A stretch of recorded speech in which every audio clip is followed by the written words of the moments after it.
وما أرسلنا من قبلك إلا رجالا نوحي إليهم فاسألوا أهل الذكر إن كنتم لا تعلمون صحبه ومن اهتدى أشهد أن لا إله إلا الله وحده لا شريك له وأشهد أن محمدا عبده ورسوله لا نبي بعده. Puji dan syukur kehadirat Allah Subhanahu wa taala, salawat beserta salam pada junjungan kita Nabi Muhammad sallallahu alaihi wasallam. Melanjutkan pembahasan kita dalam kitab Adabil Mufrad, kita masuk pada bab berikutnya, yaitu bab hajratur rajul, bab terkait tentang hukum mendiamkan seseorang. Ada dua orang yang bermasalah misalnya antara si A dan si B. Lalu atas perbuatan si A, si B ini tergores hatinya. Lalu kemudian karena kesalahan dan kekeliruan si A, akhirnya si B ini mendiamkan, tidak mau berbicara dengannya, tidak mau menyapanya, buang muka kepadanya. Ini yang dinamakan di dalam bahasa Arab dengan hajar. Hajar. Ya, hajar artinya mendiamkan.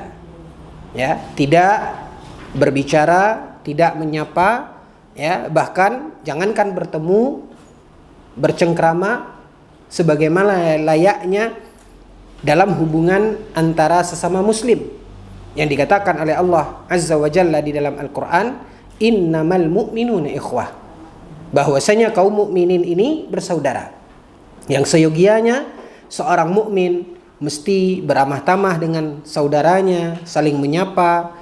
Bahkan di dalam beberapa hadis Nabi Shallallahu Alaihi Wasallam menjelaskan menyapa, mengucapkan salam ini bagian kewajiban seorang mukmin kepada saudaranya, sebagaimana disebutkan oleh Nabi Shallallahu Alaihi Wasallam di dalam hadis. Namun ibu-ibu yang dimuliakan oleh Allah, dalam kehidupan terjadinya permasalahan dengan segala bentuk hubungan bersama kaum mukminin, apakah itu bertetangga, ya, bahkan kerabat dan yang lainnya. Maka hal-hal yang akan menggores hati kadang-kadang sesuatu yang sulit bagi kita untuk menghindarinya. Sebagai seorang manusia, seorang punya hati, seorang punya rasa, kendati pun ketika ada kesalahan yang terjadi, agama kita mengajarkan dan menganjurkan kita untuk mendahulukan kata maaf dan membuka hati kita untuk memaafkan kesalahan yang terjadi dari saudara kita. Namun bagaimanapun, sampaikan, Allah yang menciptakan kita, Allah Maha mengetahui sejauh mana batas kemampuan kita. Kendati pun Allah ajak kita untuk memberikan maaf kepada orang-orang yang mungkin keliru dan salah bersikap yang tidak baik kepada kita, seperti yang sudah kita pelajari pada bab sebelumnya. Namun Allah Subhanahu wa taala mengetahui sejauh mana batas kemampuan manusia. Makanya di dalam Subhanahu wa taala memberikan satu konsep ketika seorang manusia tidak mampu dia untuk memberikan maaf. Mungkin terlalu dalam lukanya, mungkin terlalu pedih rasa yang dia rasakan di dalam hatinya atas perlakuan buruk terhadap dirinya. Makanya di dalam agama kita ada permasalahan bab yang disebut dan dinamakan dengan i'tida, yaitu membalas. Makanya ada hukum qisas di dalam syariat agama kita, seperti yang sudah kita singgung dalam pembahasan sebelumnya. Namun ibu-ibu yang dimakan oleh Allah, ya, Allah Subhanahu wa taala yang menciptakan kita, Allah tahu bagaimana hati kita, sejauh mana kemampuan kita. Ada lagi satu bab Di dalam agama kita, karena seorang begitu terluka dia, lalu kemudian dia tidak bisa memaafkan, ya, dan dia pun mungkin tidak mampu atau mungkin takut untuk membalas. Maka seorang mukmin, biasanya seorang mukmin menghajar saudaranya, menghajar dalam bahasa Arab, bukan menghajar dalam bahasa Indonesia. Memukulnya bukan, menghajar artinya mendiamkan dia. Ya. Jadi ibu-ibu yang dimuliakan oleh Allah, hal ini ada di dalam agama kita, dan inilah yang ingin dijelaskan oleh Imam Al-Bukhari di dalam bab yang ada di hadapan kita, yaitu bab hajaratul rajul, yaitu bab hukum mendiamkan orang yang mungkin bersalah kepada kita. Imam Al-Bukhari menukilkan dengan sanadnya di dalam kitab Adabil Mufrad sebuah riwayat di mana Imam Al-Bukhari menukilkan riwayat dari Auf ibnul Harith ibnu Tufail. Imam Al-Bukhari meriwayatkan dari Auf ibnul Harith ibnu Tufail, wa huwa ibnu akhi Aisyah li ummiha. Auf ibnul Harith adalah anak dari ibnu akhi Aisyah, anak dari saudara laki-laki Aisyah, saudara laki-laki Aisyah li ummiha. Ya, Aisyah anak siapa ibu? Abu Bakar. Abu Bakar punya istri. Abu Bakar punya istri. Dari istrinya ini lahirlah Aisyah. Lahirlah Aisyah. Lalu kemudian ibunya Aisyah, istri Abu Bakar ini, dia punya suami sebelum menikah dengan Abu Bakar atau sesudah menikah dengan Abu Bakar, wallahu taala alam. Yang pasti ibunya Aisyah ini dengan suaminya yang lain, ya, selain daripada ayahnya Aisyah yaitu Abu Bakar, ibunya Aisyah radhiyallahu anha punya suami yang bernama Al-Harith ibnu Tufail. Yang bernama Al-Harith ibnu Tufail. Maaf. Bukan Al-Harith ibnu Tufail. Ibunya Aisyah punya suami yang bernama At-Tufail. Ya. Dia punya anak namanya Harith. Punya anak namanya Harith.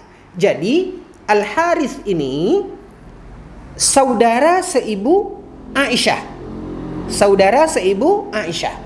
Aisyah dari ibunya dari Abu Bakar. Abu Bakar menikah dengan ibunya Aisyah, lahirlah Aisyah. Ibunya Aisyah ini pernah menikah dengan At-Tufail.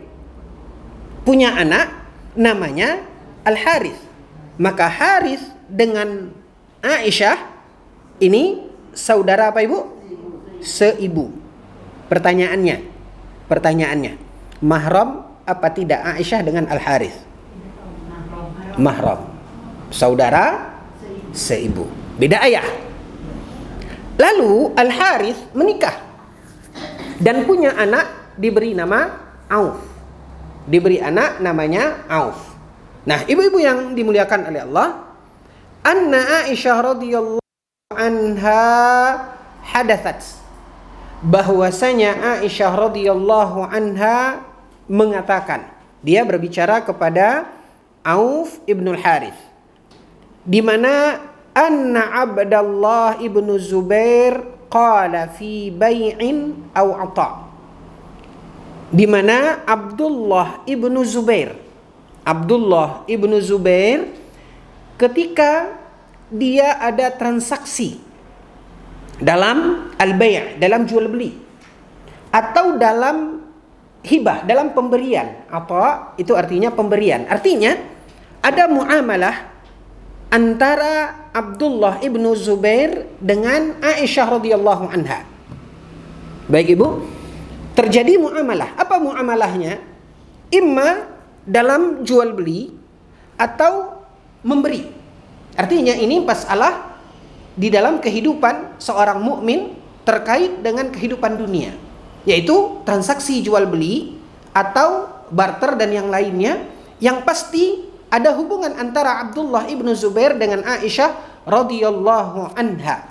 Maka Abdullah ibnu Zubair berkata, a'tathu Aisyah, ya, di mana Abdullah ibnu Zubair, ya, ada transaksi dengan Aisyah, apakah dalam jual beli atau dalam pemberian, di mana Aisyah memberikan kepada Abdullah ibnu Zubair.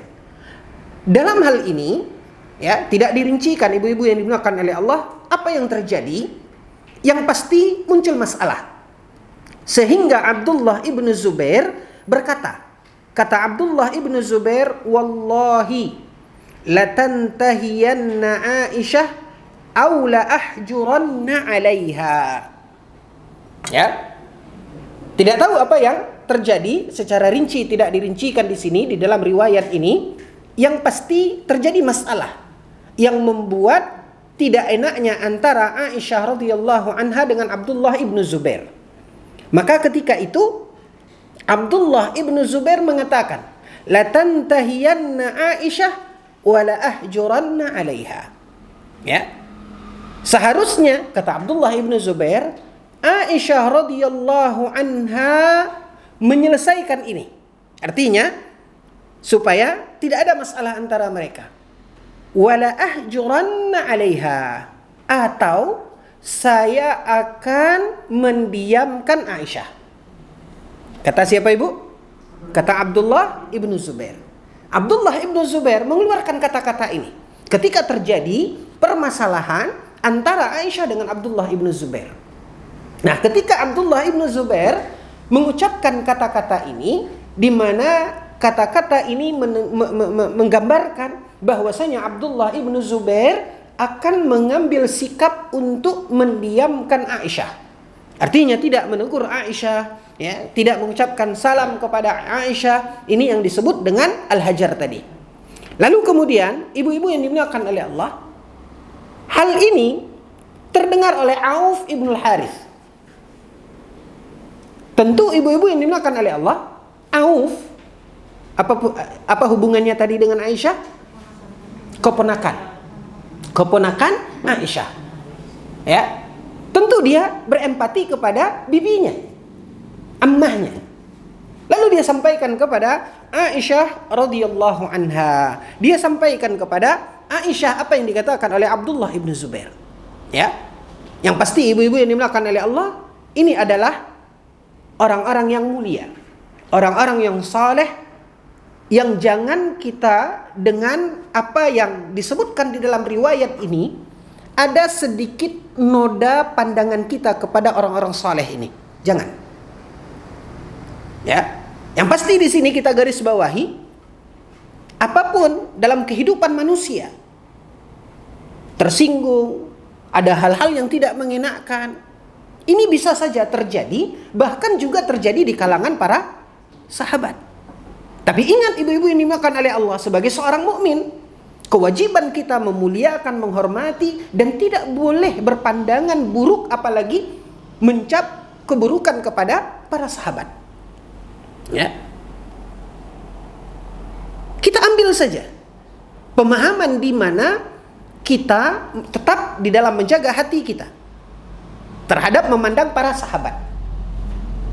Walaupun kita mengatakan mereka adalah orang-orang saleh, orang-orang dan generasi yang direkomendasi oleh Allah dan Rasulnya, yang dikatakan oleh Allah di dalam Al-Quran, radhiyallahu anhum wa radu'an. Allah ridho kepada mereka dan mereka ridho kepada Allah. Tapi bagaimanapun, yang namanya manusia tidak ada yang maksum. Yang namanya manusia tidak ada yang bersih dari dosa, dari kesalahan. Pasti terjadi kesalahan-kesalahan, namun pandangan seorang mukmin terhadap jika terjadi kesalahan di kalangan para sahabat, lihat bagaimana Allah Subhanahu wa taala memberikan taufik kepada mereka untuk bertaubat. Lihat ibu-ibu yang dimuliakan oleh Allah di dalam hadis Nabi sallallahu alaihi wasallam. Ketika Nabi sallallahu alaihi wasallam diceritakan Ada seorang laki-laki yang datang kepada Nabi SAW dengan dia mengatakan kepada Nabi, "Inni halakt. Ya Rasulullah, celaka aku." Artinya dia seorang mukmin yang bersua dengan Nabi SAW dan dia mati dalam keadaan iman, maka ini adalah sahabat yang selalu ketika kita menyebut nama mereka, kita dianjurkan untuk at-taraddi anhum, yaitu mengucapkan radhiyallahu anhu. Lelaki ini datang kepada Nabi SAW. Dia mengatakan kepada Nabi, "Ya Rasulullah, halakt. Ya Rasulullah, aku celaka." Nabi SAW mengatakan, "Ma ahlakak? Apa yang membuat engkau celaka?"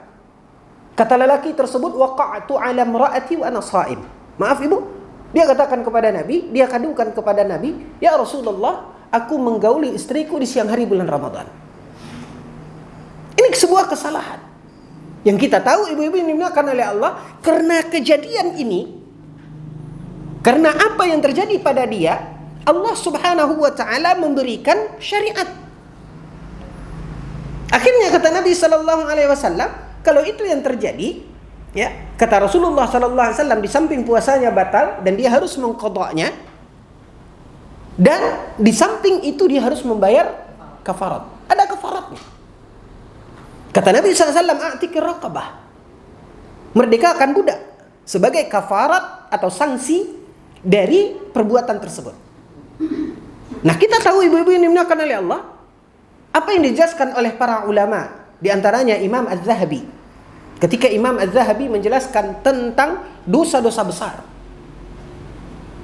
di mana perbedaan antara dosa besar dengan dosa kecil. Dosa besar adalah dosa-dosa di antaranya yang ada sanksi kafarat. Artinya ibu, orang ini berdosa atau tidak? Dosa apa? Dosa besar. Karena ada kafaratnya.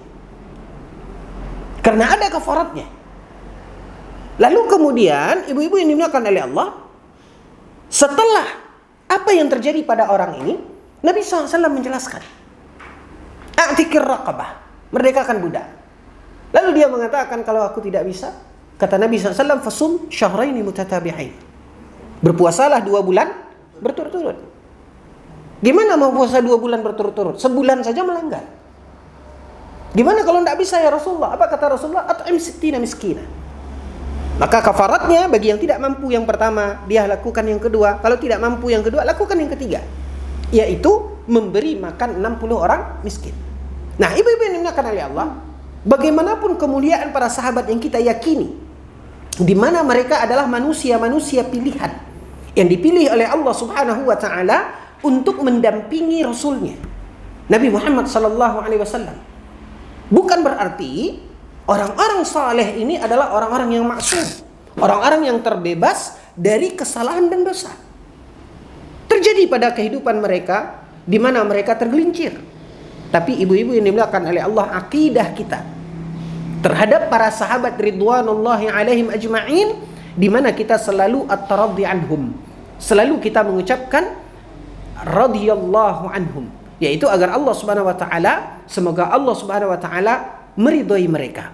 Kesalahan-kesalahan yang terjadi pada para sahabat, ibu-ibu yang dimuliakan oleh Allah, tetap dengan kita menjaga hati kita. Jangan kita berpandangan buruk kepada para sahabat, karena sesungguhnya di balik kesalahan-kesalahan yang terjadi pada mereka itu bisa jadi di antaranya seperti yang terdapat dalam masalah ini, di mana Allah Subhanahu wa taala karena kejadian itu Allah meletakkan dan menjelaskan bagaimana hukum syariatnya. Lihat lagi ibu-ibu yang dimuliakan oleh Allah, apa yang diceritakan dalam hadis Nabi SAW. Ketika seorang sahabiyah, seorang wanita, sahabat Nabi SAW, dia datang kepada Nabi SAW, dia mengatakan, "Ya Rasulullah, inni zanait." Ya Rasulullah, aku telah tergelincir melakukan perbuatan zina. Kita tahu ibu, tentang bagaimana zina ini juga termasuk dosa besar. Ya, selain yang ada kafaratnya, Imam Az-Zahabi juga mengatakan dalam kitabnya Al-Kabair, bahwasanya dosa besar itu diantaranya adalah dosa yang pelakunya mendapatkan hukuman di dunia. Ya, ada hukum had, di mana kita mengetahui orang yang berzina ketika dia belum menikah, maka hukumannya adalah mi'atu jaldah, yaitu 100 kali cambukan. Nah, kalau dia sudah menikah, hukumannya tidak tanggung-tanggung, yaitu hukum rajam. Ini menunjukkan ibu-ibu yang dimuliakan oleh Allah bahwasanya zina itu dosa besar. Lalu kemudian Nabi SAW mengatakan kepada wanita tersebut, ya, mungkin belum sampai terjadi perbuatan zina. Perempuan itu mengatakan, sudah ya Rasulullah, ini aku lagi mengandung efek daripada zina tersebut. Lalu kata Nabi SAW, ketika dia menyatakan kepada Nabi, urjumni, ya Rasulullah, rajamlah aku. Ya. Lalu kemudian Nabi SAW katakan kepadanya, karena engkau hamil, tunggu dulu, biarkan anakmu lahir. Lalu kemudian pulanglah wanita tersebut. Pulang wanita tersebut tanpa diawasi ibu. Dia pulang sampai akhirnya dia melahirkan. Begitu setelah dia melahirkan, karena Nabi suruh dia pulang, tunggu sampai dia melahirkan, dia datang kembali kepada Nabi SAW. Dia mengatakan, ya Rasulullah, urjumni, ya Rasulullah, rajam aku. Apa kata Nabi SAW? Apakah anakmu menyusu? Lalu kemudian dia mengatakan, iya, anak saya menyusu. Apa kata Nabi SAW? Pulanglah engkau dulu, susukan anakmu.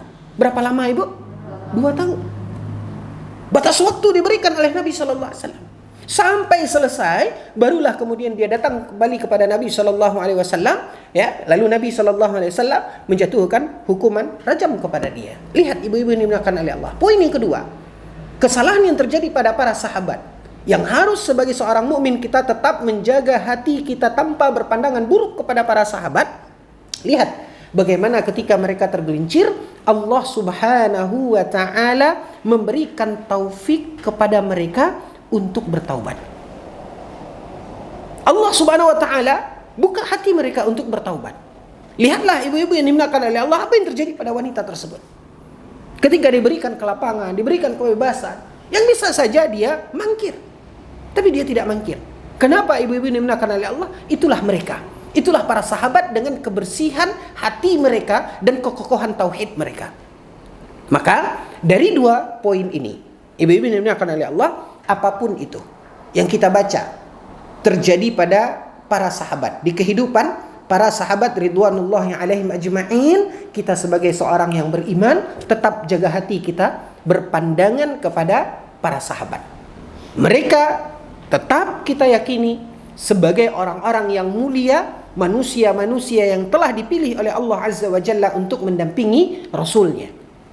Nah, seperti apa yang ada di hadapan kita, ya. Mungkin ibu-ibu yang dimuliakan oleh Allah, sekilas kita melihat, ya, ketika terjadi permasalahan, ketika terjadi antara Aisyah dengan Abdullah ibnu Zubair, sampai Abdullah ibnu Zubair mengeluarkan kata-kata ini. Ya, ini adalah suatu hal yang terjadi, ibu. Namun tidak menuntun dan membuat kita untuk berpandangan tidak baik terhadap para sahabat. Ingat ibu, ini adalah bagian dari akidah Ahlus Sunnah wal Jamaah terhadap para sahabat ridwanullahi alaihim ajma'in. Yang pasti ini terjadi pada mereka. Ya. Perlu ini kita ingatkan, maaf ibu-ibu yang dimuliakan oleh Allah, jangan sampai terdetak di hati kita pandangan buruk kepada para sahabat. Yang pasti mereka adalah juga manusia. Mereka adalah orang-orang yang tidak maksum. Wajar terjadi ketergelinciran, wajar terjadi kesalahan. Yang kedua, ibu-ibu yang dimuliakan oleh Allah, rasa empati Auf ibnul Harith terhadap bibinya Aisyah radhiyallahu anha, ummul mukminin, istri Nabi SAW, sehingga dia sampaikan perkataan Abdullah ibnu Zubair kepada Aisyah. Maaf ibu-ibu yang dimuliakan oleh Allah, sengaja kita mengingatkan bagaimana kita harus menjaga hati kita kepada para sahabat. Sekilas ketika kita mendengar sikap Auf ibnul Harith ini, apa yang terbayang oleh ibu? Seolah-olah dia menukilkan perkataan ini sehingga mengadu domba. Oke ibu? Jangan. Makanya ingin saya ingatkan, tegaskan lagi bagaimana prinsip akidah Ahlus Sunnah wal Jamaah terhadap para sahabat. Jaga hati kita. Ya, yang pasti inilah yang terjadi. Nah, ibu-ibu yang dimuliakan oleh Allah, kita lanjutkan. Ya, begitu Auf ibnul Harith menyampaikan itu kepada Aisyah radhiyallahu anha. Kemudian Aisyah berkata, dari perkataan Auf menceritakan itu kepada Aisyah. Lalu kemudian Aisyah mendengarkan itu dan Aisyah berkomentar, "Ahuwa qala hadza?" Aisyah radhiyallahu anha tabayyun. Aisyah radhiyallahu anha mengklarifikasi, memastikan kembali kepada Auf ibnul Harith, betul dia mengatakan begitu? Ya. Qalu, lalu mereka menjawab, dia mengatakan na'am. Ya. Dipastikan oleh Aisyah bahwasanya Abdullah ibnu Zubair mengatakan itu. Lalu ibu-ibu yang dimuliakan oleh Allah berkatalah, qalat Aisyah. Aisyah berkata, apa kata Aisyah? Huwa lillahi alayya nadhr alla ukallima bana Zubair abadan. Terpancing apa ibu? Emosi Aisyah. Lalu Aisyah radhiyallahu anha mengatakan, demi Allah, aku bernazar, aku tidak akan berbicara kepada Ibnu Zubair, kepada Abdullah Ibnu Zubair selama-lamanya, abadan, kata Aisyah. Ya. Sampai perkataan Abdullah Ibnu Zubair kepada Aisyah, Aisyah emosi, lalu Aisyah pun mengatakan itu. Artinya Aisyah bernazar, apa ibu? Tidak akan berbicara kepada Abdullah ibnu Zubair. Berapa lamanya ibu? Selama-lamanya, abadan. Saya tidak mau bicara dengan Abdullah ibnu Zubair. Tidak akan saya tegur, tidak akan saya ucapkan salam, tidak akan, ya namanya hajar. Jadi hajar itu bukan hanya ibu dengan lisan, termasuk juga dengan perbuatan. Ya. Artinya ketika kita melihatnya seorang yang menghajar itu ibu, dia akan buang muka. Ketika dia sakit, nggak dilihat. Ya, itu yang namanya hajar ibu. Bahkan ketika kalau dia wafat, nggak ikut dalam iringan jenazahnya. Itu yang namanya hajar. Nah Aisyah emosi, Aisyah bernazar. Ya. Lalu kemudian ibu-ibu yang dimuliakan oleh Allah, fastashfa'a ibnu Zubair bil muhajirin. Kira-kira ibu, kalau Aisyah radhiyallahu anha kapasitasnya putri dari Abu Bakar, istri Rasulullah. Kalau Aisyah bersikap seperti itu ibu-ibu, kira-kira gentar enggak Abdullah ibnu Zubair? Gentar lah bu. Ya, takut dia. Fastashfa'a bil muhajirin. Lalu Abdullah ibnu Zubair minta bantu kepada orang-orang muhajirin untuk minta maaf kepada Aisyah. Ya. Makanya ibu-ibu ini dimuliakan oleh Allah, lihat benar atau salah sikap ibnu Zubair tadi berkata, perkataannya yang disampaikan oleh Auf ibnul Harith benar atau salah ibu Abdullah ibnu Zubair? Coba ibu sekarang nilai saja. Ketika Abdullah ibnu Zubair mengatakan itu, harusnya Aisyah menyelesaikan ini. Kalau tidak, saya tidak akan tegur dia. Salah atau benar Abdullah ibnu Zubair? Salah ibu. Harusnya kan nggak begitu. Harusnya seorang mukmin, apapun masalah yang terjadi, harusnya kita lebih mendahulukan apa tadi? Maaf. Ya, ini tidak. Abdullah ibnu Zubair ya bersikap, berkomentar di mana dia akan menghajar Aisyah. Sampailah itu kepada Aisyah. Ya. Itu dia. Kayak gitu ibu. Tapi kan kita juga tidak bisa memungkiri. Kita tahu bagaimana hubungan Auf ibnul Harith dengan Aisyah radhiyallahu anha. Rasa empati dia, ya, apalagi bibinya ini adalah ummahatul mukminin. Bisa jadi ibu. Tapi yang pasti Abdullah ibnu Zubair ketika mengatakan itu, dibalas oleh Aisyah dengan Aisyah pun bernazar untuk tidak berbicara kepada Abdullah ibnu Zubair. Gentar ibnu Zubair. Makanya ibu-ibu yang dimuliakan oleh Allah, dia meminta maaf kepada Aisyah. Dia minta maaf kepada Aisyah. Ibnu Zubair minta bantuan kepada orang-orang muhajirin. Istashfa'a dalam bahasa Arab ibu, itu artinya minta syafaat. Minta syafaat. Ya. Bisa enggak Abdullah ibnu Zubair minta maaf kepada Aisyah? Ibu, secara langsung minta maaf kepada Aisyah? Enggak, karena Aisyah sudah menutup jalan. Enggak ada akses Abdullah ibnu Zubair langsung kepada Aisyah.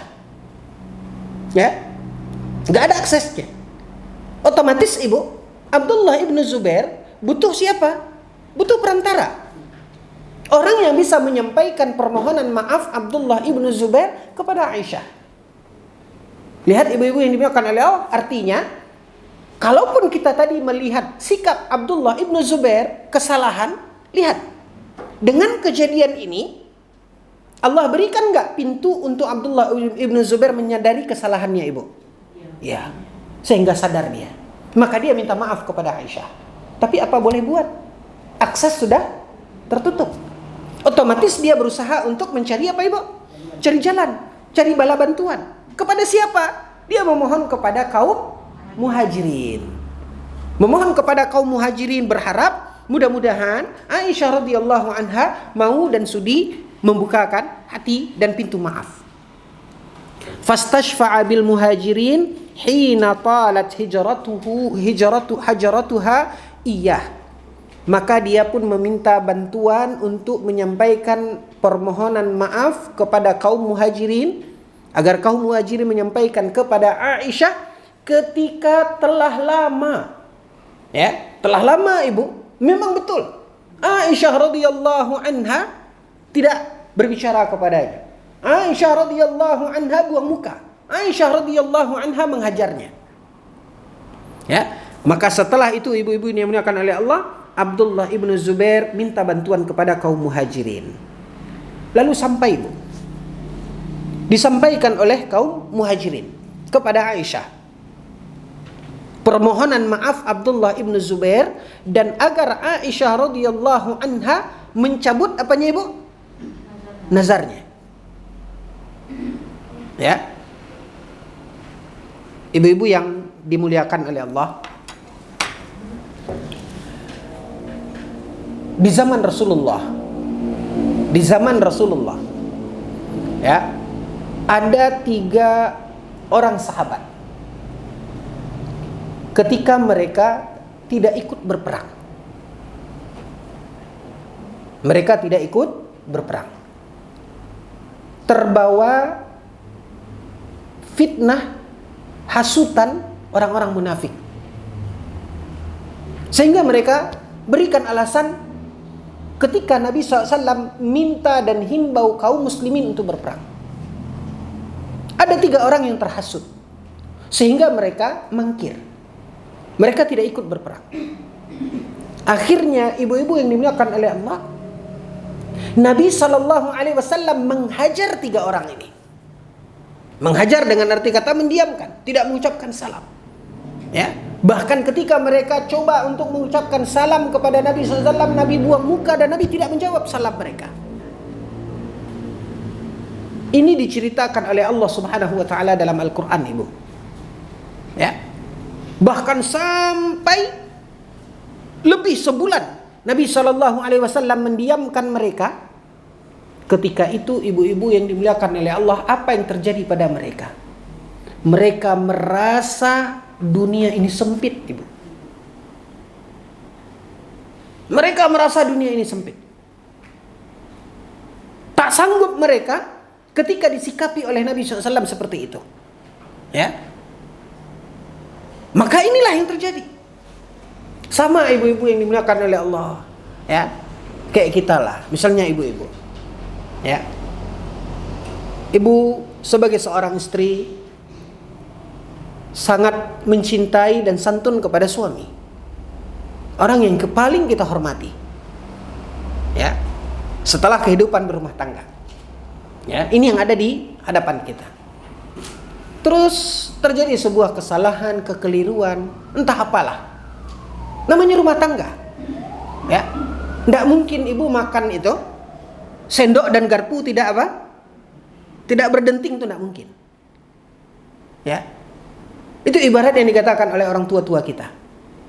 Nah, ketika terjadi permasalahan, terluka hati suami, kemudian dia cuek ibu, dia diamkan. Itu lapang bagi dunia bagi ibu atau sempit? Hah? Sempit. Kalau lapang itu dipertanyakan. Ya. Jadi seperti itu ibu. Nah, ketika telah panjang waktunya, Aisyah radhiyallahu anha mengatakan itu sama seperti sahabat yang tadi. Sahabat yang 3 orang dihajar oleh Nabi SAW. Ya, sampai diceritakan oleh Allah Subhanahu wa taala dalam Al-Qur'an, rasa terhimpit langit mereka. Saking sempitnya rasanya dunia ini. Akhirnya mereka serius betul-betul menangis di hadapan Allah Subhanahu wa taala, bertaubat minta ampun kepada Allah. Ya, dan Allah Subhanahu wa taala sebutkan di dalam Al-Qur'an, Allah terima taubat mereka. Lihat Ibu. Mereka tergelincir. Tapi lihat, bagaimanapun kita bertaubat kepada Allah Ibu, tidak ada garansi di mana Allah menerima taubat kita. Tapi lihat 3 orang sahabat ini, ketika mereka tergelincir, siapa yang menyatakan, siapa yang menggaransi Ibu taubat mereka diterima? Allah dalam Al-Quran. Sampai hari ini kita masih baca ayatnya. Maka inilah dasarnya, di mana kita harus tetap menjaga hati kita terhadap ketergelinciran yang terjadi pada para sahabat. Ini akidah, ini tauhid, ini iman seorang mukmin dalam memandang para sahabat. Nah, kembali kita ke pokok bahasan kita. Maka Abdullah ibnu Zubair merasa sempit, Ibu. Setelah Aisyah menunjukkan sikapnya seperti itu, makanya dia minta bantu kepada kaum muhajirin, dan kaum muhajirin berusaha untuk meringankan bebannya, menyampaikan permohonan maaf, ya, dengan cara mereka dengan baik kepada Aisyah radhiyallahu anha. Tetapi Aisyah radhiyallahu anha ketika itu Ibu, setelah dia mengeluarkan kata-kata seperti itu, maka dia tidak mencabut kata-katanya. Ibaratnya Ibu, ketika disampaikan oleh kaum muhajirin, ya, permohonan maaf Abdullah ibnu Zubair, ya, mungkin saja Aisyah radhiyallahu anha kalau dalam bahasa kitanya, mungkin dia mengatakan, saya tak akan menjilat ludah saya kembali. Itulah kira-kira Ibu. Maka tambah sempitlah apa yang dirasakan oleh Abdullah ibnu Zubair. Apa kata Aisyah Ibu?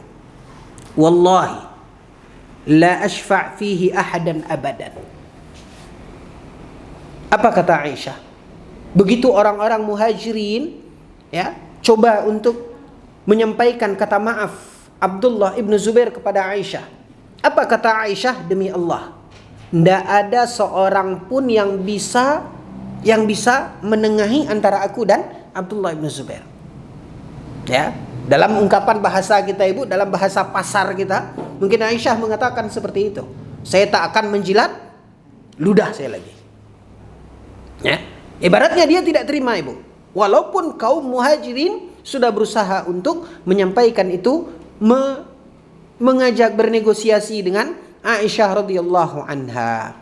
Wala atahannatsu ila nadhri. Lalu ibu-ibu yang dimuliakan oleh Allah, apa kata Aisyah? Aku tidak akan mencabut nazarku. Aku tidak akan mencabut nazarku. Baik. Sampai di sini dulu Ibu. Ya. Mari kita jelaskan permasalahan dan hukum terkait dengan nazar. Ya. Nazar, ibu-ibu yang dimuliakan oleh Allah, adalah seseorang yang mengatakan di dalam dirinya di mana dia akan melakukan ini. Ya. Dia bertekad akan melakukan ini. Maka itu yang dinamakan dengan apa Ibu? Nazar. Yang pada umumnya dalam ungkapan bahasa Arab, ketika seseorang berbicara dan di sana dia ingin penegasan, Maka mereka mengawali nazar itu biasanya ibu dengan bersumpah. Seperti nazar Aisyah tadi. Demi Allah, kan gitu ibu. Saya bernazar. Baik ibu-ibu yang dimuliakan oleh Allah. Maka apabila seseorang telah bernazar, maka ibu-ibu yang dimuliakan oleh Allah, lihat apakah nazarnya tersebut keburukan atau kebaikan. Apa contohnya ibu? Misalnya dia marah kepada seseorang, lalu dia mengatakan, demi Allah saya bernazar, saya tebas kepala dia. Ini baik atau buruk ibu? Buruk. Maka nazar itu tak boleh dilakukan. Tidak boleh dilakukan. Tapi kalau nazarnya ini adalah nazar yang itu tidak buruk, baik. Kayak biasa masyarakat kita ibu, kalau bernazar, saya nazarlah apa ibu? Puasa 3 hari. Baik atau tidak puasa itu? Baik. Maka ibu-ibu yang dimuliakan oleh Allah, apa yang dia nazarkan itu wajib untuk dia tunaikan. Walaupun ada halangan, misalnya seseorang kan dia nazar dia kalau saya ini siap puasa 3 hari. Tiba-tiba dia sakit misalnya, itu wajib juga. Wajib. Wajib. Boleh sembuh itu lain tuh. Kita udah bernazar bahwa misalnya kita bernazar. Besok saya akan puasa 3 hari bulan ini. Naik asam lambung. Tiba-tiba malam demam sangat tinggi. Iya, naik asam lambung. Tidak bisa puasa besok. Ya, tetap harus dia tunaikan. Harus puasa juga? Ya. Kalaupun dia tidak sanggup, ya dia qadha, dia ganti. Boleh diganti. Ya, tapi sebelum dia tunaikan itu ibu, dia tetap punya hutang kepada Allah. Nah, orang-orang yang beriman dikatakan oleh Allah Subhanahu wa taala dalam Al-Qur'an, yufuna bin nadri wa yakhafuna yawman kana syarruhu mustatira. Orang-orang yang beriman itu mereka menunaikan apa yang sudah mereka nazarkan. Dah sampai di situ faham ibu? Faham. Oke. Lalu ibu-ibu yang dimuliakan oleh Allah, biasanya kenapa seseorang bernazar? Ibu lah. Kenapa ibu bernazar? Ada keinginan. Ya. Kalau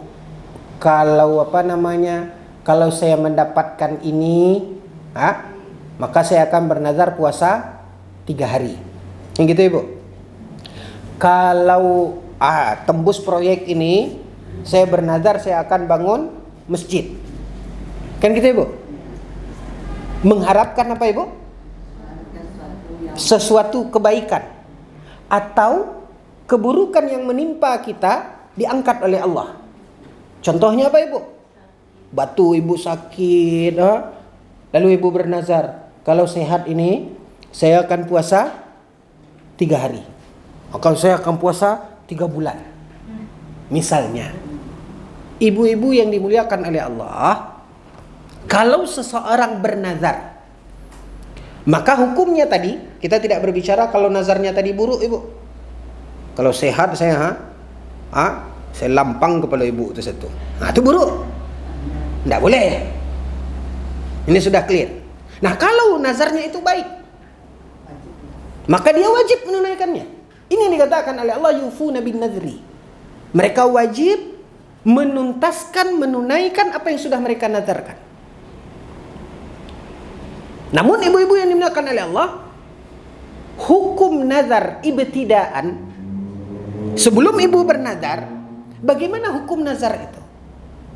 Ibu-ibu yang dimuliakan oleh Allah, Nabi SAW mengatakan bahwasanya nazar itu tidak akan merubah takdir Allah. Dan para ulama menyebutkan hukmun nazri, hukum nazar itu ibtidaan, sebelum kita bernazar, itu hukumnya makruh ibu.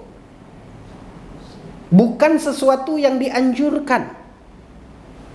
Pertama, kalau kita bernazar seperti tadi ibu, kita mengharapkan sesuatu, kebaikan untuk dapat kita raih, lalu kita bernazar, atau kita mengharapkan penyakit ini cepat disembuhkan oleh Allah dengan kita bernazar, itu secara tidak langsung Ibu, kita menentang Allah. Ya. Sama dengan apa Ibu? Seolah-olah sama kita dengan kita ke anak kita. Pijit mama dulu. Nanti mama belikan ini. Kita. Itu artinya apa Ibu? Seolah-olah kita, apa ya bahasa Indonesianya Ibu ya? Kalau orang Cinanya bilang Ibu, apa nih? Kalau orang Koreanya bilang mau membuat. Apa nih? Apa yang membuat-membuat itu? Apa bahasa Indonesianya? Mengiming-imingi. Kan seolah-olah seperti itu. Kalau ke anak kan gitu, lakukan ini, pijit mama dulu, capek, nanti kita beli itu. Kan gitu Bu. Kan seolah-olah seperti itu. Kita mengharapkan Allah berikan kepada kita, Allah angkat penyakit itu kepada kita, lalu seolah-olah kita iming-imingi Allah dengan apa? Dengan ketaatan. Ini pertama. Yang kedua Ibu, orang yang bernazar, sebelum dia bernazar, ya, wajibkah dia berpuasa 3 hari itu Ibu? Enggak. Tapi dengan dia bernazar, maka puasa 3 hari itu menjadi apa? Maka ini artinya kita memberatkan diri kita. Kita membebani diri kita dengan sesuatu yang Allah tidak bebani. Tepatnya Ibu, orang bernazar itu, ini tepatnya seperti kata orang kita, ndak ada kojo nak kojo, itu orang suka nazar itu.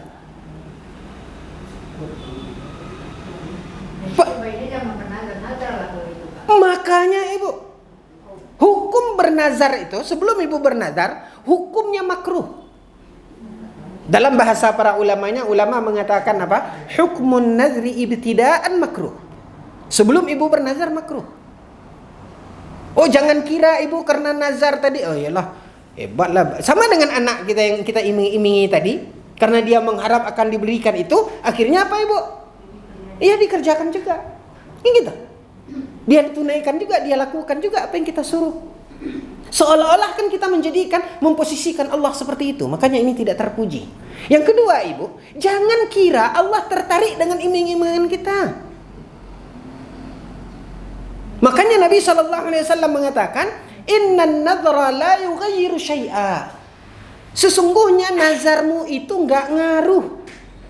Kata Nabi. Kalaupun dengan bernazar itu, nah kadang-kadang di sini dia Ibu. Kadang-kadang di sini ya membuat kita akhirnya apa Ibu? Begitu kita bernazar, Ibu sudah lelah ini berobat, nggak sembuh-sembuh, lalu Ibu bernazar, sehat saya nanti saya puasa 3 hari. 2 hari kemudian sembuh. Oh, Ibu merasa seperti itu. Enggak, kata Nabi SAW. Nabi mengatakan, kata Nabi, Innan nadhra la yughayyiru syai'a. Sesungguhnya nazar itu nggak ngaruh. Nazar itu tidak akan merubah sehingga apa yang kita inginkan itu diberi oleh Allah Subhanahu wa taala. Tapi disitulah ujian bagi kita. Betul, begitu setelah kita nazar, Ibu belum selesai kita bernazar, sehat. Ya. Begitu Ibu bernazar, ini tembus ini, proyek ini, saya akan bangun masjid. Begitu Ibu mengatakan masuk WA, ternyata proyek Ibu di ACC dengan nilai kontrak segini. Wah, langsung pasti Ibu apa? Inilah. Makanya proyek berikutnya Ibu, itu terus. Ini dia jalan yang membuat dimana kita akhirnya terulang dan terulang melakukan itu. Sama dengan ibu-ibu yang digunakan oleh Allah. Orang-orang yang berobat ke dukun, orang-orang yang macam-macam. Begitu dia ke dukun itu Ibu, sembuh. Sehingga apa Ibu? Ujian bagi dia. Akhirnya tambah apa? Tambah yakin. Begitu sakit lagi, ngapain belok-belok ke sana ke sini? Ngapain belok-belok ke sini? Udah langsung saja ke dukunnya. Ini dia ujian dalam hidup kita Ibu. Jadi maaf itu Pak, nazar itu bagusnya kita tidak usah bernazar itu, kita cukup berdoa sama Allah. Iya. Tapi kalau sudah kita katakan kita bernazar, wajib. Kita lakukan. Ya, artinya kan kita membebani diri kita apa yang tidak Allah bebankan. Kemudian yang ketiga Ibu, Yang ketiga, ya, apa dampak buruk dari nazar ini? Ini artinya kita pamrih. Ya kalau mau puasa aja lah. Toh bisa puasa 3 hari di setiap pertengahan bulan. Kalau mau puasa aja lah, ya bisa kita puasa Senin dan Kamis. Kenapa kita mesti berpuasa kalau Allah memberikan kepada kita apa yang kita inginkan? Itu kan artinya pamrih. Makanya ibu-ibu yang dimuliakan oleh Allah, Nabi SAW mengatakan bahwasanya innan nadhra la yughayyiru syai'a. Sesungguhnya nazar itu tidak akan merubah keadaan. Wala ya'ti illa min bakhil. Kata Nabi SAW, dan orang yang suka bernazar itu orang sampili, kata Nabi. Kenapa? Karena dia baru berbuat kalau Allah beri. Tembus proyek tadi baru dia bangun masjid. Kalau tidak tembus, itu tidak jadi dia beramal. Kan pamrih namanya. Jadi begitu ibu. Ini tentang masalah nazar. Sebentar bu, saya jelaskan dulu. Nanti lupa saya masalah nazar ini. Kemudian ibu, kalau seseorang terlanjur bernazar,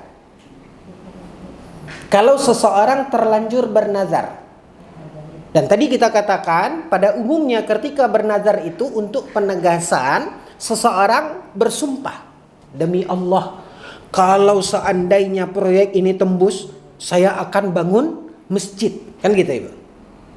Lalu kemudian belum jadi ibu. Kalau sudah tembus proyek ini, dia wajib enggak tunaikan ibu? Wajib. Sebelum ini bu, masih dinegosiasi, masih berkas-berkas, masih dibawa ke pusat, masih ini. Dia hadir duduk di pengajian. Lalu kemudian sadar dia, oh gitu nazar tuh. Sadar dia ibu kalau apa? Kalau yang dia lakukan itu apa? Salah. Dia telah terlanjur bernazar. Sementara ini bu, belum jelas. Apa yang dia nazarkan tadi? Dia bernazar, demi Allah, kalau tembus ini proyek ini, saya bangun masjid. Ya, dia sudah ikut tender, ikut ini, ibu, berkas-berkas dia sudah masuk, pengajuan dia sudah masuk, RAB dia sudah lengkap, persyaratan dia sudah lengkap. Tapi ini kan tentu perlu ACC, ibu. Perlu ACC sampai ke pusat. Nah, sambil menunggu itu ibu, dia dengar pengajian. Ternyata Ustadz membahas terkait hukum nazar. Sadar dia, yang dia lakukan itu keliru. Bisa enggak dia mencabut nazarnya tadi ibu? Tidak bisa. Ini yang namanya at-tahannuts. Ini yang disebut dan dinamakan dengan apa ibu? Seperti yang dikatakan oleh Aisyah, saya tidak akan mencabut atau meralat nazarku. Maka ibu-ibu yang dimuliakan oleh Allah, dalam contoh tadi, bisa saja dia mencabut atau meralat nazarnya. Orang yang tadi ibu, belum ada jawaban nih tentang proyek tadi. Lalu dia tahu hukumnya. Gimana dia meralatnya? Sementara dia sudah terlanjur untuk bernazar. Maka ibu-ibu yang dimuliakan oleh Allah, untuk membatalkan nazar itu, maka dia harus membayar kafarat. Apa kafaratnya? Kafarat sumpah. Kafarat sumpah. Iya. Kafarat sumpah. Puasa 3 hari, ya, atau memberi makan 10 orang miskin, au kiswatuhun, atau memberi pakaian 10 orang miskin. It'amu 10 masakin min awsati ma tut'imuna ahlikum aw kiswatuhum aw tahriru raqabah. Ada 3 pilihan ibu, yaitu memberi makan 10 orang miskin, atau memberi pakaian 10 orang miskin, atau memerdekakan budak. Kalau tidak sanggup, maka kafaratnya adalah puasa 3 hari. Tidak dikatakan berturut-turut. Yang pasti tebus nazar itu dengan apa? Ya, maka aku tidak akan menebus nazarku. Ini kata Aisyah. Ya, jadi ibu-ibu ini dimuliakan oleh Allah, bila seseorang terlanjur bernazar seperti itu, maka ibu-ibu yang dimuliakan oleh Allah, dia bisa meralat nazarnya dengan membayar kafarat, yaitu kafaratnya kafarat sumpah. Seperti urutan yang tadi kita jelaskan. Sedangkan orang yang bernazar buruk tadi ibu, tembus proyek ini, saya bunuh dia misalnya. Maka dia hapus nazarnya itu, wala kafarata alaihi. Dan dia tidak wajib membayar apa ibu?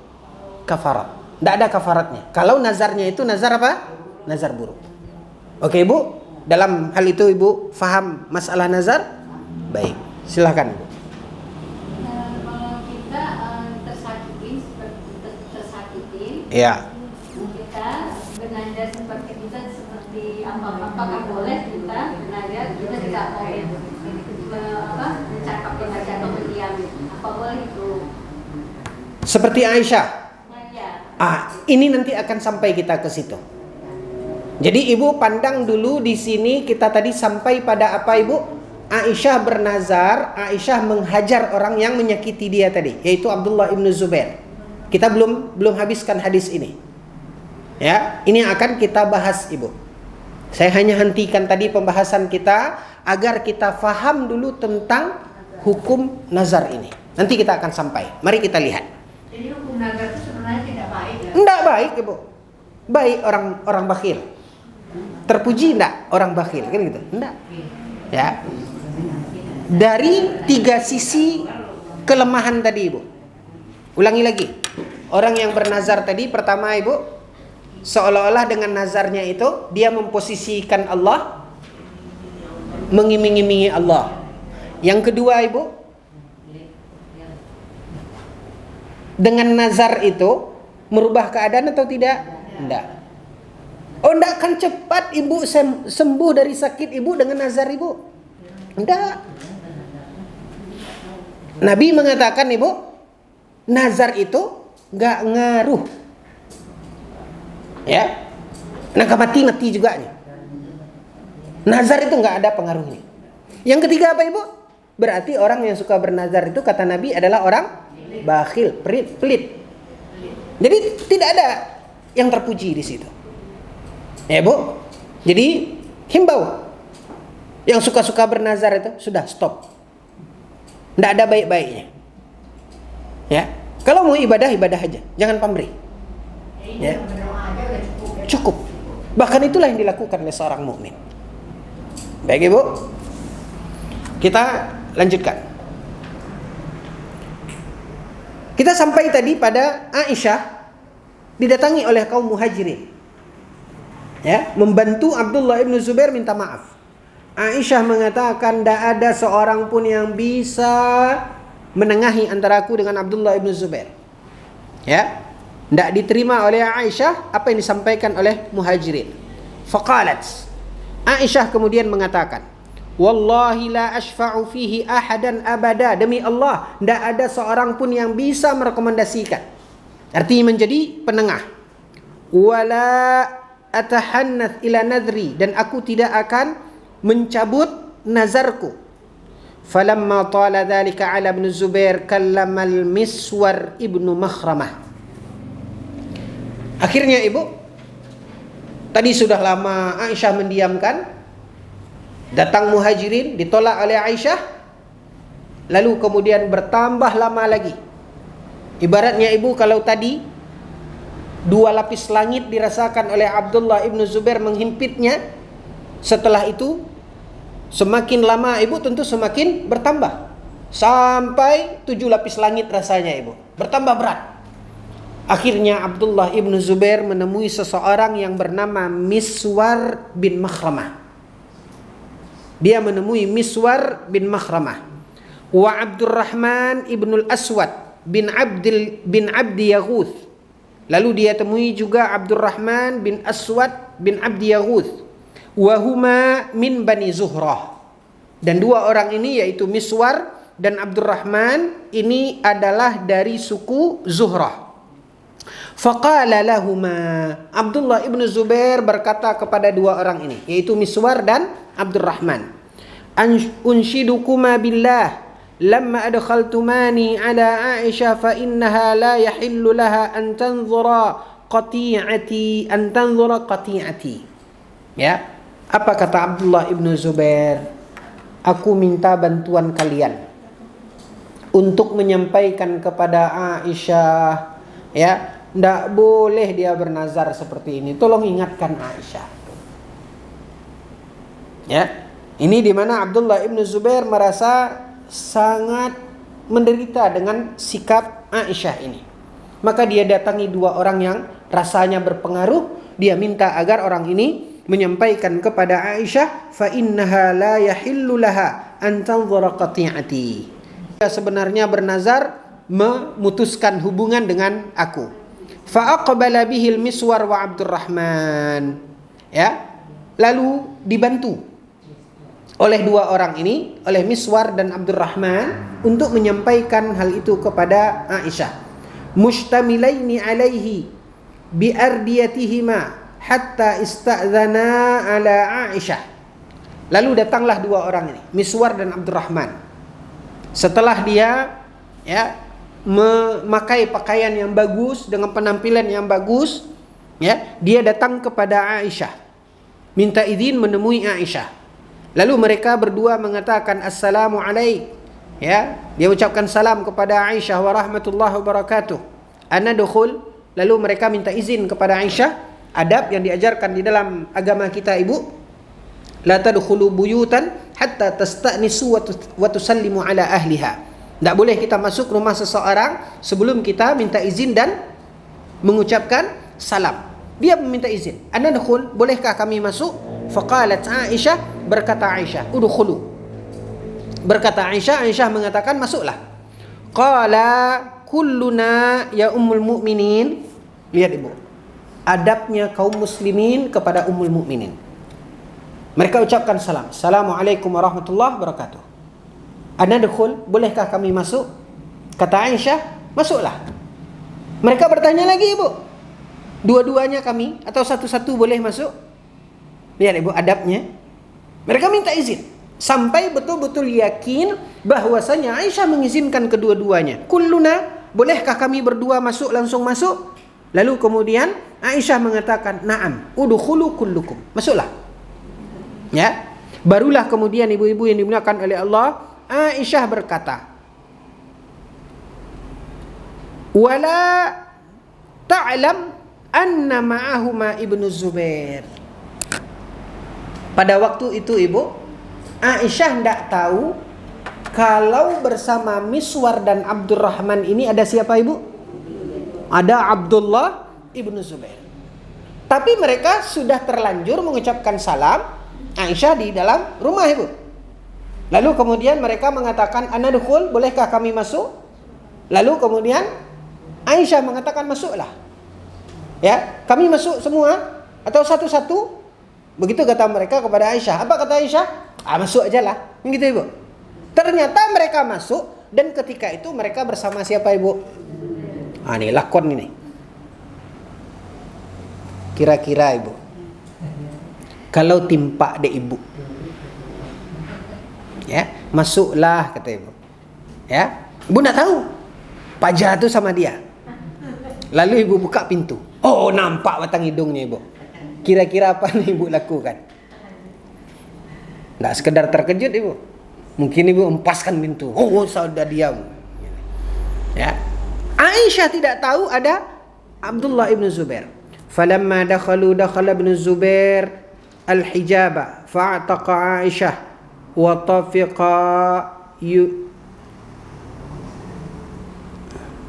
Ya. Ketika itu masuk Abdullah ibn Zubair.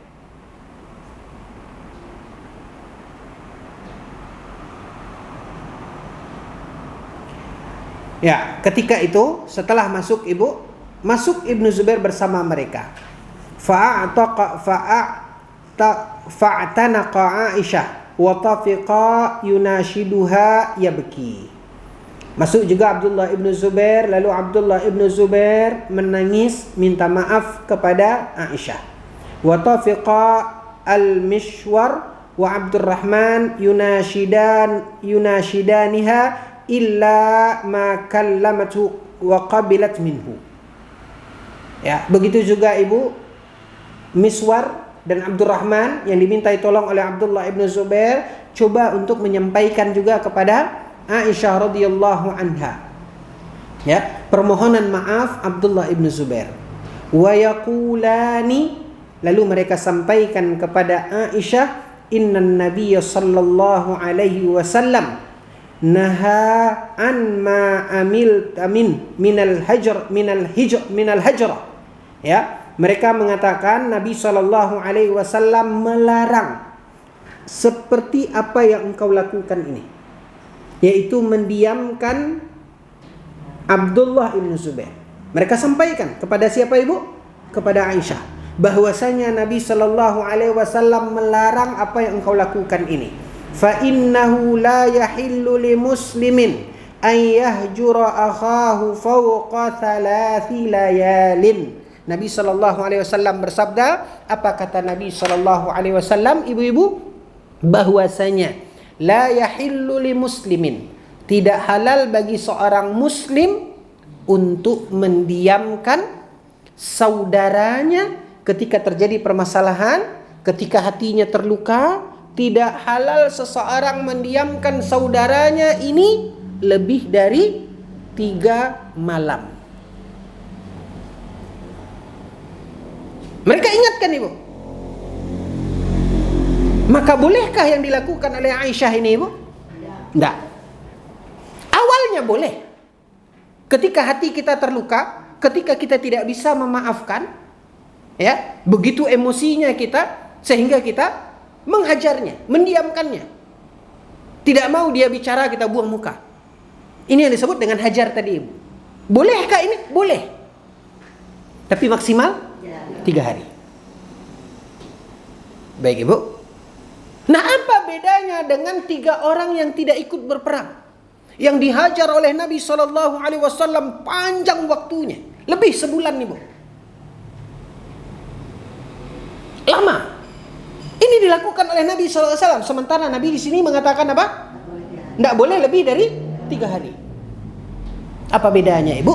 Para ulama menjelaskan, jika emosi kita tadi itu masalahnya adalah masalah dunia, maka boleh lakukan itu sebelum 3 hari, maksimal 3 hari.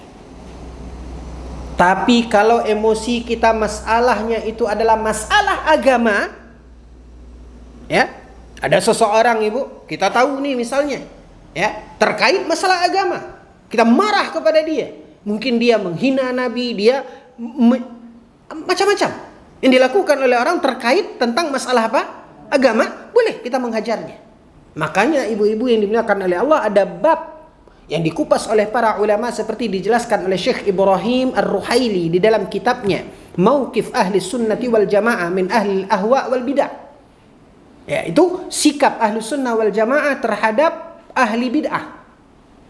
Ya, di mana ada ahli bid'ah, dia sudah menodai agama, melecehkan sunnah Nabi SAW misalnya, seorang ahli bid'ah, maka boleh para ulama, boleh orang-orang yang akan mendatangkan manfaat supaya orang-orang tidak apa, Ibu? Tidak tertipu dengan orang tadi. Orang yang tidak tahu, Ibu, pasti mereka akan apa? Melihat ahlul bid'ah itu adalah panutan. Maka sikap para ulama menghajar ahlul bid'ah. Artinya apa, Ibu? Tidak perlu beramah tamah kepada ahlul bid'ah. Untuk apa? Untuk menyelamatkan agama kaum muslimin. Kenapa engkau mendiamkan dia? Kenapa engkau bersikap buang muka kepada dia? Dia ahlul bid'ah. Tapi kan ini udah 2 bulan, Pak. Ini masalah agama. Hadis yang mengatakan tidak boleh lebih dari 3 hari jika permasalahannya adalah masalah dunia. Bedakan, Ibu. Intinya adalah, kalau kita lihat kisah ini, di mana sikap Aisyah itu adalah apa, Ibu? Keliru, salah. Karena Aisyah begitu lama menghajar Abdullah ibn Zubair. Qala falamma aktharu ala Aisyah min at-tadhkirati wat-takhriji tafiqat tadhkuruhuma wa tabki. Mereka sampaikan ini kepada Aisyah. Mereka ingatkan Aisyah. Aisyah yang terbawa emosi. Mereka ingatkan dan mereka ingatkan. Barulah ibu-ibu yang dimuliakan oleh Allah dengan mereka mengingatkan Aisyah, menasihati Aisyah, akhirnya Aisyah mulai lembut hatinya, mulai melunak, dan menangislah Aisyah radhiyallahu anha. Dia sadari bahwasanya sikap dia ini apa Ibu? Salah. Ya. Aisyah bukan wanita yang maksum. Bukan orang yang terlindung, terbebas dari kesalahan dan dosa. Begitu juga para sahabat yang lain. Tapi bukan berarti kita berpandangan buruk dan celah bagi kita untuk menghujat sahabat, untuk melecehkan para sahabat. Lihat bagaimana Allah Subhanahu wa taala membukakan hati dan pintu bagi mereka menyadari kesalahan dan kekeliruan itu, ketergelinciran itu. Sehingga sadar Aisyah, ingat Aisyah, dia terbawa larut dengan emosi sampai akhirnya Aisyah Ummul Mukminin radhiyallahu anha As-Siddiqatu binti Siddiq menangis wa taqul. Lalu kemudian Aisyah berkata, "Inni qad nazartu wan nadhru syadid falam yazala biha hatta kallamathu Ibn Az-Zubair." Ya. Aisyah radhiyallahu anha mengatakan, tahu enggak, kan kalian tahu aku bernazar. Nazar tuh kan enggak main-main. Artinya kalau seorang bernazar dia harus apa Ibu? Dia harus tunaikan.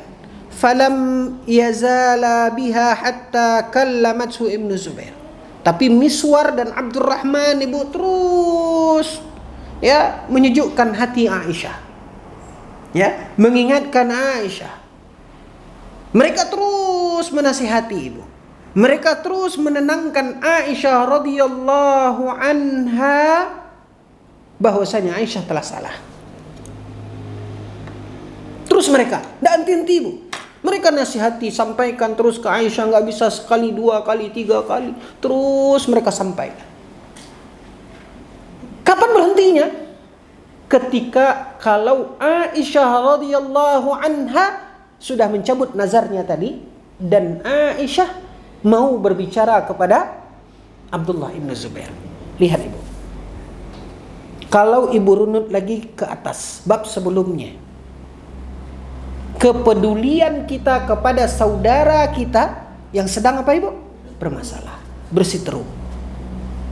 Kalau Ibu ingat, ini yang dicontohkan juga oleh Miswar dan Abdurrahman. Akhirnya ibu-ibu yang dimuliakan oleh Allah, bulat hati Aisyah. Dia menerima permohonan maaf Abdullah ibnu Zubair. Beliau menyadari kekeliruan dan kekhilafannya. Namun karena Aisyah radhiyallahu anha sudah terlanjur bernazar, maka bagaimana sikapnya Ibu? Apa yang harus dia lakukan? Dia harus meralat mencabut nazarnya itu. Maka Aisyah harus membayar kafarat. Ibu, apa kafaratnya tadi?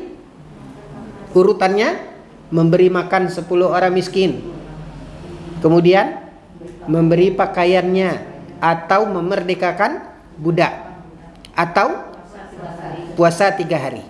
Ibu, yang 3 pertama ini boleh memilih. Yang mana satu mau Ibu pilih? Ya, ini kafarat melanggar sumpah dan kafarat ketika kita meralat mencabut nazar. Memberi makan 10 orang miskin, memberi pakaian, atau memerdekakan budak. Pilih salah satu. Kalau tidak mau memilih salah satu dari yang ini atau tidak sanggup, maka baru puasa. Jadi urutannya begitu Ibu. Ya. Beda dengan kafarat laki-laki yang menggauli istrinya di siang hari bulan Ramadan tadi. Itu berurutan. Pertama merdekakan budak, tidak sanggup. Apalagi Bu? Puasa. 2 bulan berturut-turut, tidak sanggup. Baru memberi makan 60 orang miskin. Jadi itu berurutan. Tapi kalau kafarat sumpah, 3 pertama ini pilihan. Ibu suka-suka pilih yang mana? Pilih salah satu. Nah, Aisyah radhiyallahu anha ketika menyadari itu Ibu, di mana dia harus membayar kafarat untuk mencabut sumpahnya, maka Aisyah memilih memerdekakan budak. Ibu, saking takutnya Aisyah radhiyallahu anha ketika dia sudah terlanjur bernazar, bersumpah dan dia ingin mencabut sumpahnya tadi, Padahal kafaratnya memerdekakan seorang budak. Aisyah radhiyallahu anha saking khawatir dan takutnya ibu, dia merdekakan 40 budak. Lihat ibu. Padahal ibu kafaratnya berapa? Kafaratnya berapa? 1. Wa a'taqat fi nadriha 40 raqabah. Akhirnya Aisyah radhiyallahu anha memerdekakan 40 orang budak. Boleh enggak seperti ini?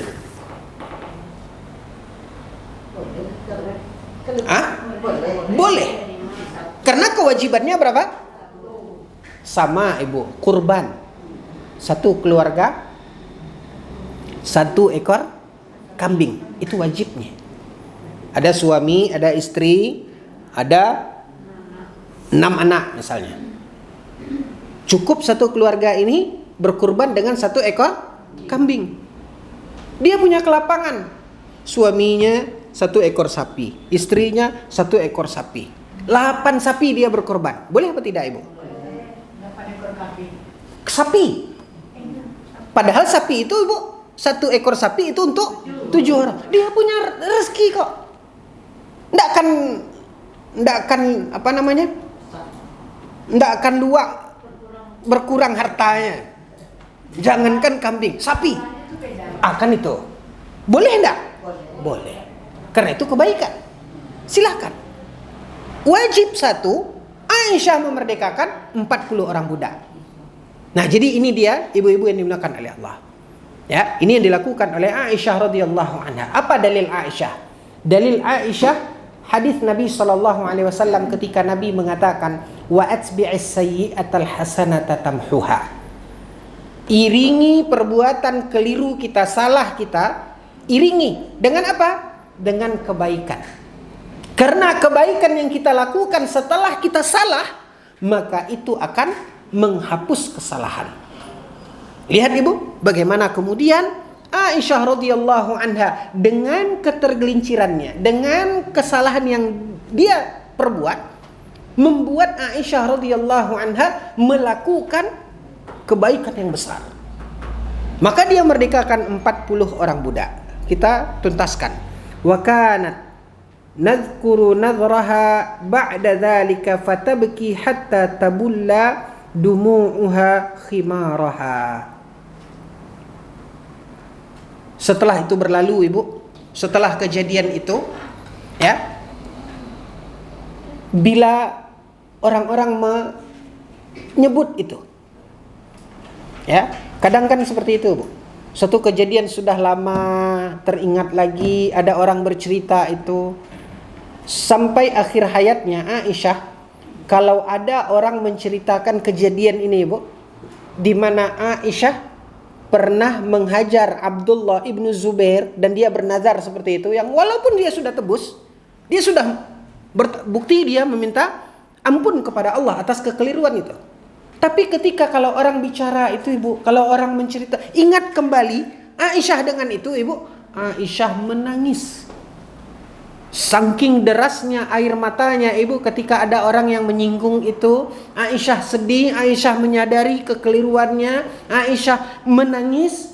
Apa kata periwayat hadis ini? Dia mengatakan, ibu-ibu yang dimuliakan oleh Allah, bahwasanya Aisyah radhiyallahu anha kalau ada yang menceritakan itu, Aisyah menangis sampai basah khimarnya, sampai basah cadarnya. Ini menunjukkan apa ibu? Dia menyadari di mana dia keliru. Dia pernah salah. Lihat ibu. Maka apapun kekeliruan, ketergelinciran yang terjadi pada para sahabat, seperti tadi, bisa jadi kesalahan dan kekeliruan itu, ya, adalah di mana poin dan pintu ketika Allah Subhanahu wa taala menjelaskan hukum. Seperti lelaki yang menggauli istrinya di siang hari bulan Ramadan tadi. Kemudian yang kedua ibu, lihat bagaimana Allah memberikan peluang, taufik, kemudahan bagi para sahabat yang tergelincir tadi untuk bertaubat. Lihat bagaimana kesungguhan para sahabat ketika mereka salah. Lihat bagaimana kesungguhan mereka untuk bertaubat. Contoh dari wanita yang tergelincir melakukan perbuatan keji tadi. Dia minta kepada Nabi SAW dengan kesungguhan hatinya, urjumni, rajamlah saya ya Rasulullah. Lihat bagaimana penyesalan para sahabat ketika kesalahan-kesalahan itu terjadi dalam hidup mereka. Sudah berlalu lama, tapi ketika hangat lagi dalam pembicaraan, ketika orang mengingatkan itu kepada Aisyah, entah karena momen apa, lalu orang mengungkit masalah itu, Aisyah menyesalinya, Aisyah terus menangis. Tak sedikit ibu, sampai basah jilbabnya. Saking derasnya air mata Aisyah menangisi kejadian-kejadian itu. Jadi intinya ibu-ibu yang dimuliakan oleh Allah terkait dengan bab kita, kalaupun ibu tidak bisa memberikan maaf, ibu tidak ada celah untuk membalas sakit hati, dalam tanda kutip ibu, dalam masalah kisos yang kita sampaikan di dalam agama kita, maka ibu boleh untuk mendiamkan dia ketika itu masalah duniawi. Ya, ada orang-orang ibu yang tidak peduli, kita bertetangga, tapi dia masa bodoh dengan kita, sakit hati kita. Akhirnya ibu hajar dia, ibu diamkan dia, ibu tidak mau menegurnya, ibu buang muka ke dia. Masalahnya apa? Masalah duniawi. Ya, sampah dia masuk ke halaman kita, ibu ingatkan, ibu dipacakainya. Kan ada ibu kita sampai, potonglah ini sampahnya saya tiap hari pak, capek saya nyapu. Apa kata dia? Kan tak saya buang sampah. Kan angin apa gitu. Ini bersihkanlah ibu. Hah? Iya, tapi saya sudah tua. Jangankan untuk sampah saya aja sudah susah. Ibu baik-baik ngomong ke dia. Tolonglah, potong ini. Setidaknya kan tak jatuh sampah ke sini. Kata. Apa kata dia ibu? Derita lo katanya. Sakit nggak hati ibu? Ya? Ketika itu kita, ini artinya tetangga yang tidak baik. Lihat ibu, apa katanya juga disebutkan dalam sebuah riwayat ibu, kadangkala kita diuji oleh Allah Subhanahu Wa Taala lewat orang lain, ya. Dan tetangga yang buruk itu adalah ujian. Tetangga yang tidak baik itu ujian. Ujian bagi kita, ujian kesabaran, ujiannya seperti ini. Sampai di titik akhirnya ibu-ibu yang dimuliakan oleh Allah, ibu ingin menghajarnya. Boleh? Boleh. Tapi batas waktunya ingat, ibu tidak boleh lebih dari 3 hari. Inilah inti daripada bab yang ada di hadapan kita, mengajarkan kepada kita kembali ibu-ibu yang dimuliakan oleh Allah, bagaimana kita di dalam berinteraksi dengan sesama. Mungkin ini, Ustaz, ya. kalau gini misalnya saya tak akan teguran sama dia sampai saya mati gitu kan, misalnya. Ya. Terus sebelum kita mati baru berapa hari kita udah tegur lagi sama dia, itu kan Artinya bayar. bayar. Perlu juga. Artinya kita melanggar. Kan itu mulai dunia misalnya. Iya, kan dia tadi bernazar apa ibu? Dia tidak akan bicara sama dia sampai mati. Kan gitu. Sebelum mati dia bicara dia, artinya kan dia melanggar. Itu dia namanya al-hanf tadi ibu. Artinya dia melanggar apa yang dia sudah nazarkan. Maka dia wajib membayar. Karena dia harus tunaikan itu. Dendanya apa tuh? Itu tadi kafarat tadi. Memberi makan 10 orang miskin, atau memberi pakaiannya, atau memerdekakan budak. Kalau tidak bisa salah satu dari 3 hal ini, maka puasa 3 hari. Itu kafaratnya. Sangka tadi karena kita udah menjadi baik dalam waktu yang sebelum waktu ditetapkan, tak payah kafarat lagi. Tidak. Itu sama dengan kita meralat atau melanggar sumpah. Ustaz, kalau Ya. menghajar masalah agama itu sampai kapan dulu? Baik.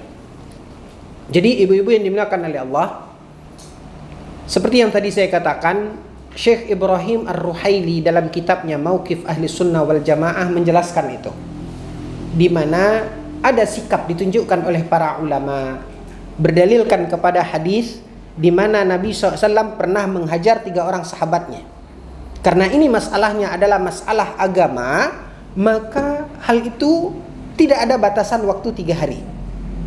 Dan ingat ibu, apa tujuannya kita menghajar orang yang sudah berbuat kesalahan tadi. Apa tujuannya? Supaya dia sadar. Jadi itu, Bu. Supaya dia sadar. Tetapi ketika kita lihat, Ibu, kita hajar dia, justru semakin dihajar dia semakin apa?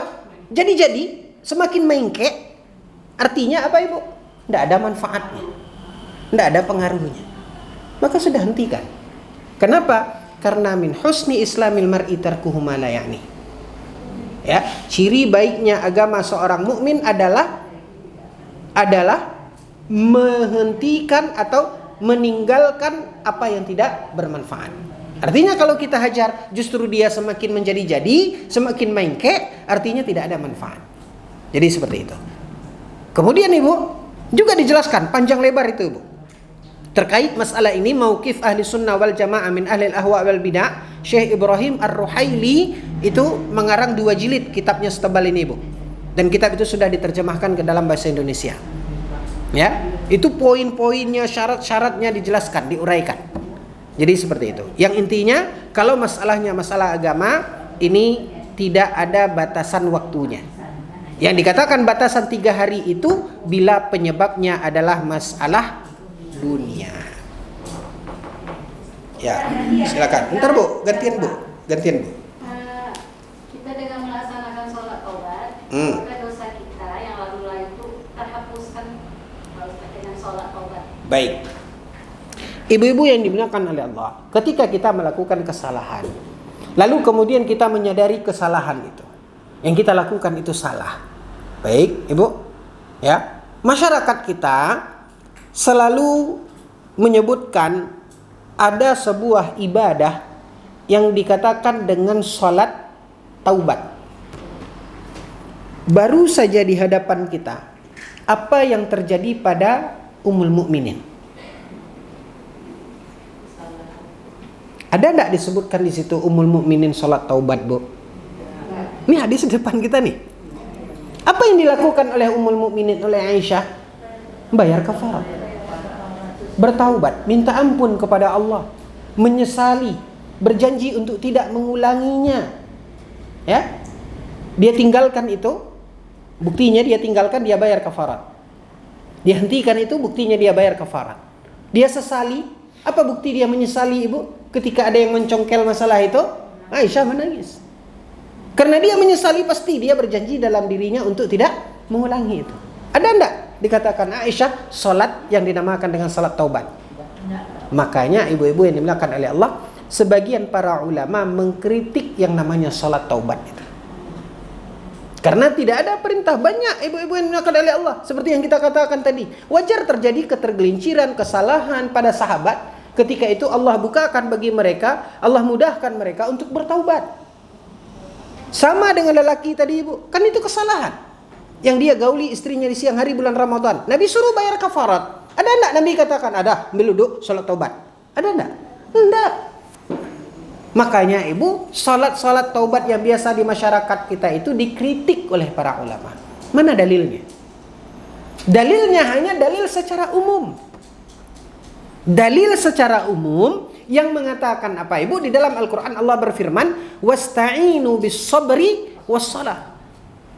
Ya, tolonglah diri kita. Kan kita sudah salah, Ibu. Kita sudah berbuat dosa. Kita ingin bertaubat. Maka untuk melancarkan taubat kita ini, Allah mengatakan apa? Tolonglah diri kita ini dengan apa? Dengan sabar dan salat. Hanya dalil umum.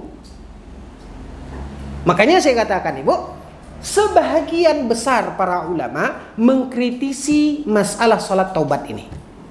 Ya, saya pribadi saya lebih cenderung juga kepada pendapat yang mengatakan tidak ada salat yang disebut khusus yang dinamakan dengan salat taubat. Yang namanya taubat syaratnya itu saja, tinggalkan. Bagaimana meninggalkannya? Kalau memang harus bayar kafarat, bayar kafarat. Yang kedua, berjanji pada diri kita untuk tidak mengulanginya. Lalu yang ketiga, sesali, cukup.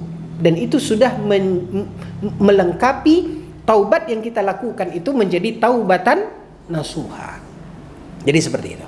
Intinya dengan bertobat tadi, pertanyaannya, okelah, nggak salah taubat. Seorang bertobat, apakah Allah sudah memaafkan kesalahannya? Kan itu pertanyaan, Ibu. Iya.